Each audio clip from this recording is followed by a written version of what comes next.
Vamos ver então a leitura do nosso Evangelho, depois um pequeno comentário e passar para os demais também auxiliar nos comentários. Boa noite, Kátia, seja bem-vinda. Então, capítulo 17, Sede Perfeitos, o homem no mundo, item número 10. Um sentimento de piedade deve sempre animar o coração daqueles que se reúnem sob os olhos do Senhor e imploram a assistência dos bons espíritos. Purificai, pois, os vossos corações. Não deixei neles demorar nenhum pensamento mundano ou fútil. Encontrando em nós, elevai o vosso espírito até aqueles a quem chamais, a fim de que, encontrando em vós as disposições necessárias, possam lançar profusamente a semente que deve germinar em vossos corações e nele dar frutos de caridade e de justiça. Não creiais, todavia, que em vos exortando sem cessar a prece e a evocação mental, nós vos exortamos a viver uma vida mística que vos mantenha fora das leis da sociedade em que estáis condenados a viver. Não vivei com os homens de vossa época como devem viver os homens. Sacrificai as necessidades, mesmo as frivolidades do dia, mas as sacrificai com um sentimento de pureza que as possa santificar. Fostes chamados a entrar em contato com espíritos de natureza diferente, de caracteres opostos. Não choqueis nenhum daqueles com os quais vos encontrardes. Sede alegres, sede felizes, mas da alegria que dá uma boa consciência, da felicidade do herdeiro do céu, contando os dias que o aproximam de sua herança.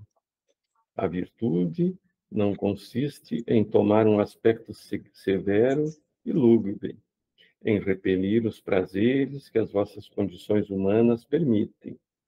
Basta informar todos os atos da sua vida ao Criador, que deu essa vida. Basta, quando se começa ou acaba uma obra, elevar o pensamento até esse Criador e lhe pedir um impulso da alma, seja a sua proteção para ser bem-sucedido, seja a sua bênção para a obra terminada. O que quer que fizerdes, remontai até a fonte de todas as coisas. Nada façais sem que a lembrança de Deus venha purificar e santificar os vossos atos. A perfeição está inteiramente, como disse o Cristo, na prática da caridade absoluta, mas os deveres da caridade se estendem a todas as posições sociais, desde a menor até a maior. O homem que vivesse só não teria caridade a exercer. Não é senão do contato com os semelhantes, nas lutas mais penosas que disso encontra ocasião. Aquele, pois, que se isola voluntariamente, se priva do mais poderoso meio de perfeição. Não tendo que pensar senão em si, sua vida é a de um egoísta. Capítulo 5, número 26. Não imagineis, pois, que para viver em constante comunicação convosco, para viver sob o olhar do Senhor, seja preciso envergar o cilício e se cobrir de cinzas. Não, não. Ainda uma vez, sede felizes, segundo as necessidades da humanidade, mas que em vossa felicidade não encontre jamais nenhum pensamento, nenhum ato que possa ofender ou fazer velar a face daqueles que vos amam e vos dirigem. Deus é amor e abençoa aqueles que amam santamente. Um espírito protetor Bordeaux, 1863. Muito bem. Então, como nós vimos nesse belo texto do Evangelho, o homem no mundo, nós vivemos nesse mundo, não é? Mas sem ser do mundo. E nós podemos, se nós percebermos, né, que por um determinado tempo da nossa vida material quer dizer aqui encarnado nessa terra, né, pode ter um período maior ou menor de duração, não sabemos que tempo temos aqui, né, nessa nossa jornada evolutiva. Nós podemos viver de qualquer jeito, como se diz, de uma forma descuidada, de uma forma indiferente, sem desenvolvermos, sem termos noção de solidariedade, né? E podemos, como disse o Evangelho, viver de forma egoísta. Só um minutinho que eu quero ter alguém querendo entrar na nossa reunião. Aqui. Muito bem. Prosseguindo, Eliane entrou na nossa reunião. Então, nós podemos viver de forma egoística, né? Sem mínima noção de solidariedade, viver somente para nós, vamos viver esquecidos de tudo e de todos, né, que nos cercam. Isso, como bem nos disse o Evangelho, é uma vida egoísta, onde tudo que interessa para nós são as nossas satisfações, as satisfações de nossas vontades, nada mais que isso. Quantos de nós somos assim, né? Mas, aí está o detalhe, existe sempre um mas, né? Na vida de cada um de nós, e chega para todos, né? Nenhum de nós foge às leis de Deus, ou seja, a lei de causa e efeito, né? E aí chega aquele momento que acende, como a gente diz, assim, aquela luzinha de alerta, lá no fundo da nossa mente, né? E nós passamos a nos questionar. Essa luzinha de alerta, ela existe em todos nós. Como eu sempre digo, nós não nascemos, nenhum de nós, com um defeito de fábrica. Todos nós temos uma pecinha muito importante e que nunca vamos precisar do famoso recalque, que é a consciência. Deus não esqueceu de nenhum de nós, seus filhos, de colocar essa pecinha, que se chama consciência. Nós é que não damos atenção a ela muitas vezes, né? E quando ela acende aquela luzinha vermelha, aí nós passamos a nos questionar. Aí nasce a filosofia. Quando nasce a filosofia, é quando nós passamos a nos questionar. E nós sabemos que a doutrina espírita é uma doutrina de um tríplice aspecto, mas puramente filosófico, né? E nós nos perguntamos, quantas vezes nos perguntamos quem sou eu, né? O que eu estou fazendo nesse mundo? Por que eu estou aqui? De onde eu vim? Para onde eu vou? Qual a minha destinação? Então, nós começamos a fazer essas perguntas, a nos perguntar. Muitos não chegam a ter essa consciência de se questionar, não é? Mas, normalmente, quando a consciência desperta, nós começamos a nos questionar. Então, são essas perguntas que, em determinado momento da nossa vida, muitas vezes, aqueles momentos em que passamos por dificuldades morais, financeiras, em relacionamentos, não é? Aí passamos, normalmente nesses momentos acende essa luzinha.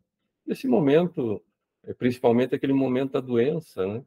Como ela nos desperta para essas questões mais espirituais que nós muitas vezes não nos lembramos de nos questionar ao espírito, quanto à destinação desse ser que nós somos, seres espirituais. Eu acho interessante quando a gente diz assim, eu tenho um espírito. E eu sempre digo, nós não temos um espírito. Nós somos um espírito, nós temos um corpo. E essas perguntas é interessante, quando elas surgem, que elas brotam lá na consciência, elas vão martelando em nossa mente. E às vezes essas perguntas elas até demoram.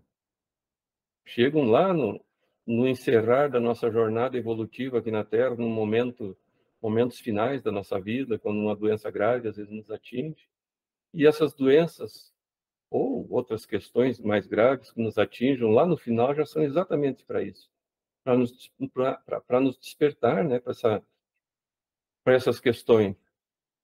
Então, o homem, a partir do momento que ele se questiona, e, enfim, para atingir esse estágio, né, o homem precisa passar por muitas existências, porque nós, espíritos, sabemos que nós viemos numa jornada evolutiva e que somos seres milenares, e que nós habitamos lá o mundo material, o mundo vegetal, o mundo animal, para finalmente virmos habitar no mundo hominal, né? Mas entre o animal e o hominal ainda existe o mundo elemental, né? Que nós vivemos um período ali, muitos de nós, que ainda não temos uma consciência, uma razão ainda de discernimento, mas já somos um espírito sendo individualizado, né? Então nós vamos de experiência em experiência, de luta em luta, de queda em queda, de muitas quedas, por sinal, né? Aí nós vamos moldando o nosso espírito, o nosso caráter, né? E é interessante, Jesus, em muito dos seus diálogos aos seus discípulos, ele dizia, sede perfeitos como perfeito é o vosso Pai Celestial. É claro que o Mestre, quando ele nos dizia, ou dizia isso aos seus discípulos, ele não queria dizer que nós vamos chegar à perfeição de Deus, que é a perfeição absoluta. Porque Deus é um só, ele é único. Nós sabemos os atributos de Deus quais são. Ele é único, é um dos atributos de Deus, ele é onipotente, causa primária de todas as coisas, né? Essa definição, quando Kardec pergunta na questão número 1 do Livro dos Espíritos, o que é Deus? O que os espíritos respondem? Que é a causa primária, inteligência suprema e causa primária de todas as coisas, né? Mas nós, criaturas de Deus, seus filhos, jamais chegaremos a essa perfeição absoluta. Mas teremos perfeitos dentro de uma perfeição relativa. Perfeição absoluta, somente Deus. Então, o que certamente Jesus quis dizer é que todos nós temos dentro de nós um, um, um potencial grande de crescimento espiritual e que nós mesmos desconhecemos. O importante é isso, que nós desconhecemos que temos esse potencial de crescimento.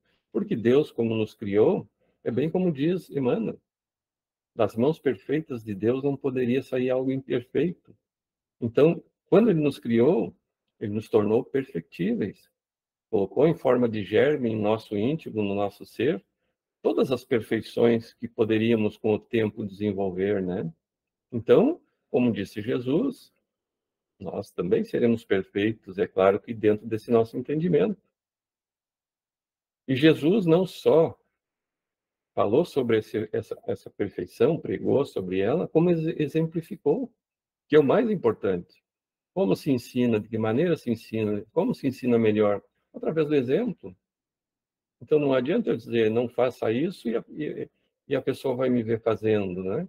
Se eu não der o exemplo, que moral eu tenho para dizer alguma coisa?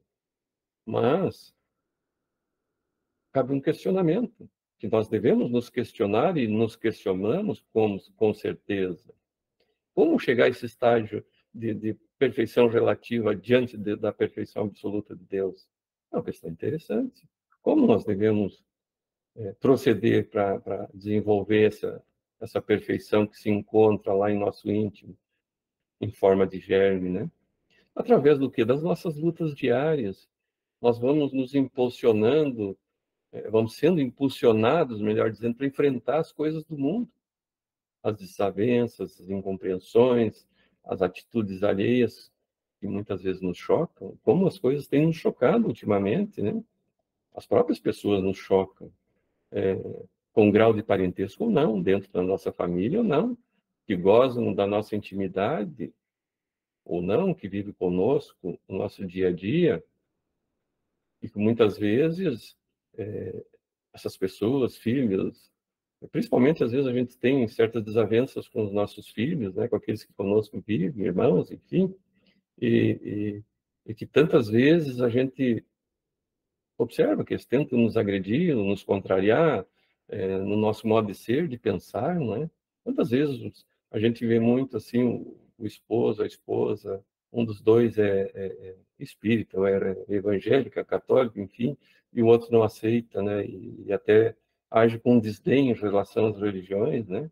Então, são tantos obstáculos para impedir, retardar esse nosso esforço no bem, né? Mas aí cabe outra questão: como vencer tudo isso? Como superar tantos obstáculos que se colocam diante de nós, né? Se a vida material nos oferece algumas dezenas ou centenas, né, de anos de existência, né? Ou menos, hein? Centenas, não, vamos diminuir um pouquinho, que ninguém vive mais de 100 anos, mas às vezes nos dá mais de uma centena de anos de existência, né? Às vezes mais, às vezes menos. Às vezes nos dá 50, 60, 80 ou 100 anos, né? E esse período nosso encarnado, ele, ele é um período de tempo pequeno, pequeno diante de tudo de todas as condições que nós temos para atingir, por exemplo, um bom grau de tolerância, de paciência. É engraçado, né? Às vezes a gente diz assim: aconteceu determinada coisa, eu perdi a paciência.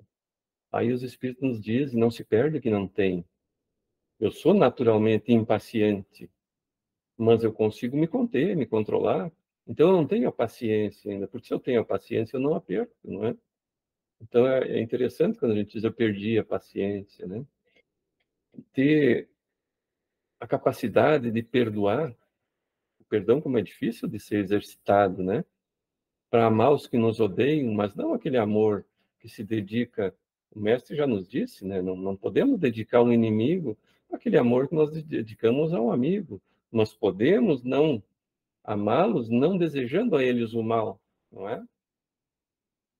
Como nós podemos também perdoar aqueles que nos ofendem, abraçar o que nos traíram? Como nós vamos compreender aquele irmão nosso que faltou conosco, o irmão necessitado de compreensão, de carinho?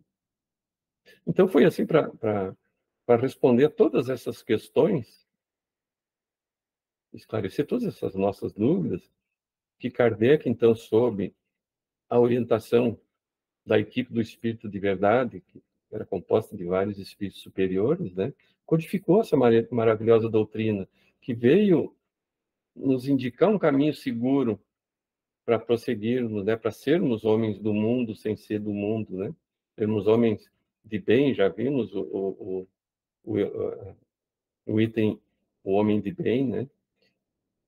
Então, a doutrina espírita veio nos dar a condição de entender, de interpretar com clareza o pensamento de Jesus, que nos deixou através do Evangelho. Então, não podemos ter a menor dúvida que, nos baseando no raciocínio simplista de uma só existência, que as religiões são espiritualistas, e se baseiam nesse raciocínio simplíssimo, né, que é de uma existência só. E se nós nos basearmos nesse raciocínio, vai se tornar praticamente impossível conciliar alguns ensinamentos, ou se não a maioria, eu diria até, de Jesus, com a realidade da vida. Agora, com a doutrina reencarnacionista da doutrina dos espíritos, nós vamos entender que essa concessão de Deus para com todos nós, ainda muito faltosos que somos, tudo se esclarece, tudo se torna de fácil entendimento. É o que nós estamos vendo no nosso Evangelho. E nós vemos que, então, com as leis dos renascimentos, já não somos mais condenados ao sofrimento eterno. Qual de nós, pais e mães, dariam um castigo eterno para um filho? Imagine se a nossa lei humana, tão imperfeita que é, já naqueles, naqueles seres humanos condenados por crimes cometidos, não importa que crime, já tem a progressão de pena, não é? Aqueles que leem, que trabalham, que estudam, já tem lá um X de diminuição de pena. Se a lei dos homens, que é tão falha, já encontrou meios de diminuir essas penas, imagine a lei de Deus, que é a lei perfeita de amor, né? Como Deus iria nos condenar ao fogo eterno, como diz algumas religiões? Jamais, né? E nós sabemos que todos nós somos espíritos falíveis. Nós estamos sujeitos a cometer erros. E então, somente com a certeza da reencarnação vai nos fortalecer a prosseguir nessa caminhada. E é interessante, o apóstolo Paulo, lá do alto, na sua humildade, ele falou o seguinte, vamos ver, sinto que faço o mal que não quero, mas não faço o bem que desejo. Então, essa é uma síntese do que Paulo encontrou de dificuldades naquele momento do caminho dele, né, em que ele estava caminhando, pregando o evangelho. Então, para nós demonstrar que temos condições de superar todos os obstáculos dessa nossa caminhada, dessa nossa jornada evolutiva do momento que estamos passando, ele também afirmou numa outra ocasião, ele disse o seguinte: alegrai-vos na esperança, sede pacientes na tribulação, perseverai na oração. Olha que ensinamento maravilhoso esse. Eu até vou ler de novo, assim, ele diz assim: alegrai-vos na esperança, sede pacientes na tribulação, perseverai na oração. São todos esses momentos que nós passamos na nossa vida, né? Nós temos que ter sempre a alegria da esperança e termos a paciência de esperarmos esses momentos de tribulações pelos quais estamos passando, né? Nós sabemos que tudo tem um tempo, tudo passa, né? E nunca nos esquecermos da oração, porque é interessante, quando nós nos encontramos em provação, muitas vezes nós procuramos as casas espíritas, igrejas, enfim, e oramos. A partir do momento que nos sentimos tranquilos, já está tudo bem, nós esquecemos muitas vezes da oração. A fé e a oração, não devemos nunca nos afastar delas, né? E falando, então, aos discípulos, Paulo afirmou: em tudo somos atribulados, mas não angustiados, perplexos, mas não desanimados, perseguidos, mas não desamparados, abatidos, mas não destruídos. Olha a sabedoria de Paulo, né? E no final da sua jornada aqui na Terra, ele ainda disse, Paulo disse: combati o bom combate, terminei minha tarefa, conservei a fé. Olha que ensinamentos importantes da gente trazer para nós e os manter, né? Então, a nossa fidelidade, a nossa coragem tem que ser como a de Paulo. Paulo perseverou até o fim, né? Então, Paulo foi a mola propulsora, Paulo, seus ensinamentos, né, foi a mola propulsora do cristianismo no mundo. E poderá também ser a mola propulsora do nosso crescimento espiritual. Se nós darmos atenção a esses ensinamentos, esse ensinamento que ele nos deixou, não é? Então, para nós encerrarmos, eu achei interessante. Eu achei alguns conceitos na internet. Eu achei assim interessante dividir com todos, né? Que diz assim, são vários conceitos, eu vou ler eles todos. A prece é a evocação mental, ações permanentes do cristão, sem nenhuma conotação de fuga na convivência social. Vivei como devem viver as pessoas da vossa época. Sacrificai as frivolidades, a indulgência para com as imperfeições dos outros. Convivemos com espíritos de naturezas diferentes. Não choqueis a quem quer que seja. Jovialidade, sede joviais, sede ditosos, mas seja a vossa jovialidade a que provém de uma conduta limpa. evitar atitudes lúgubres. A perfeição está na prática da caridade que alcança todas as posições sociais. Deus é amor, e aqueles que amam santamente, Ele os abençoa. Sejamos felizes, segundo as necessidades da nossa condição humana. Esforcemo-nos para que sejamos o sal e a luz na construção de um mundo melhor. Então, essa pequena mensagenzinha eu encontrei na internet e achei muito interessante que ela fechou, né, com o nosso evangelho. Só que eu não encontrei de onde foi tirada, mas como eu achei muito bonita, eu quis repassar. Então, pessoal, isso era o que eu tinha para compartilhar com todos essa noite.